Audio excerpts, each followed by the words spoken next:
എല്ലാവർക്കും നമസ്കാരം. ഈ ചില ആൾക്കാർ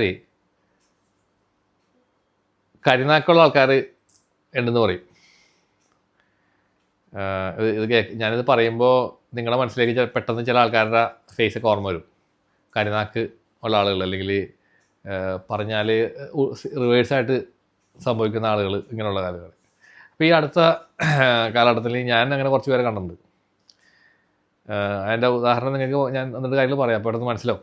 ഇപ്പോൾ ഇത്തരം ആളുകൾ, ചില വ്യക്തികൾ, അവരിലൊരു പ്രത്യേക ഒരു എനർജി വർക്ക് ചെയ്യുന്നുണ്ട്. ആ വ്യക്തികൾ ഇപ്പോൾ ഉദാഹരണത്തിന് നമ്മുടെ വീട്ടിൽ വന്നിട്ട് ജസ്റ്റ് ഇങ്ങനെ ചില കാര്യങ്ങൾ കാണുമ്പോൾ അവരിങ്ങനെ ഭയങ്കരമായിട്ട് പുകഴ്ത്തി സംസാരിക്കും.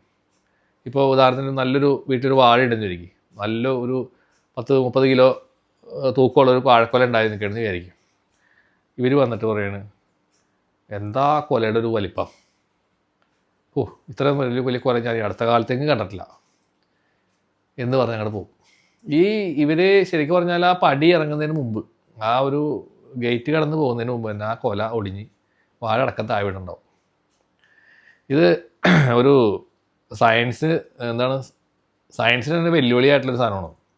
അതുപോലെ തന്നെ ഈ ചില പശുക്കൾ, ഭയങ്കര അകിടക്കുള്ള ചില പശുക്കൾ, ഞാനിതൊരാൾ പറഞ്ഞു കേട്ടേക്കണ കേട്ടോ.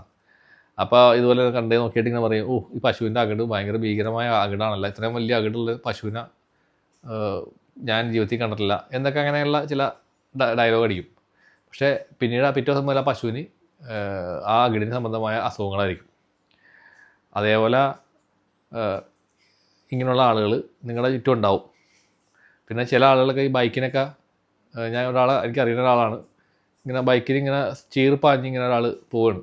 അപ്പോൾ ഇവിടെ എന്നിട്ട് പറഞ്ഞു, അവൻ്റെ പോക്ക് ഭയങ്കര പോക്കാണല്ലോ എന്ന് ഇയാൾ പറഞ്ഞ് നാവ് വായിലോട്ട് ഇടുന്നതിന് മുമ്പ് തന്നെ അവൻ തലയും കുത്തി അവിടെ വീണു. കാരണം അയാൾ കുറച്ച് സ്പീഡിൽ ഇങ്ങനെ പോയിക്കൊണ്ടിരിക്കുകയാണ്. പക്ഷേ ഇയാളിത് പറഞ്ഞ് ആ ഒരു നിമിഷം തന്നെ സംഭവിക്കുകയാണ്. അപ്പോൾ നമ്മൾ ആലോചിക്കും, ഇതൊക്കെ എങ്ങനെയാണ്, ഇതൊക്കെ ഒരു ശരിക്കുള്ളതാണോ എന്നുള്ളത്.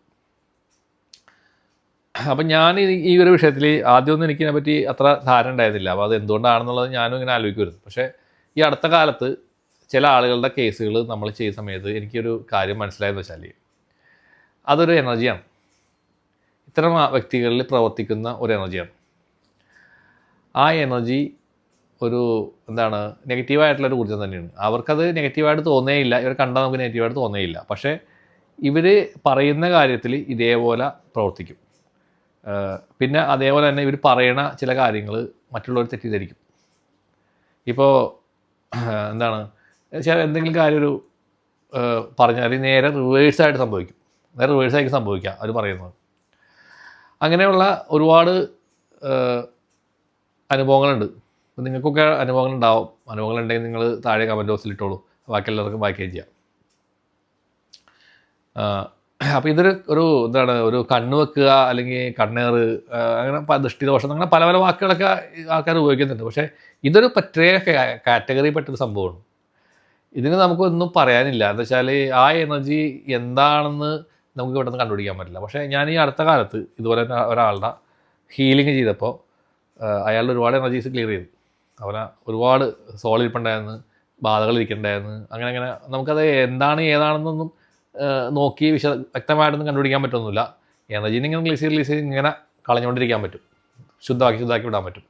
അക്കൂട്ടത്തിൽ ഈ സാധനവും പോയി. അപ്പോൾ ഇതൊരു എനർജി കയറി പ്രവർത്തിക്കേണ്ടായിരുന്നു, ഒരു ലേഡിയാണ്. അപ്പം ഞാനിങ്ങനെ പറഞ്ഞു പിടിച്ച് വന്നപ്പോൾ ആ ലേഡിയോട് പറഞ്ഞു, സാറേ ഇങ്ങനൊരു പ്രശ്നമുണ്ട്, എനിക്കിങ്ങനൊരു പ്രശ്നം ഉണ്ടായിരുന്നു. ഞാൻ എന്തെങ്കിലും കാര്യങ്ങൾ പറഞ്ഞാൽ റിവേഴ്സായിട്ട് സംഭവിക്കും, ആളുകളത് തിരിച്ച് റിവേഴ്സായിട്ട് ആളത് എടുക്കുക. അങ്ങനെ ഒരുപാട് പഴികൾ എനിക്ക് കേൾക്കാറുണ്ട്. ഞാൻ ചിലപ്പോൾ ഇതേപോലെ പറഞ്ഞു കഴിയുമ്പോൾ ഓപ്പോസിറ്റായിട്ട് സംഭവിക്കും.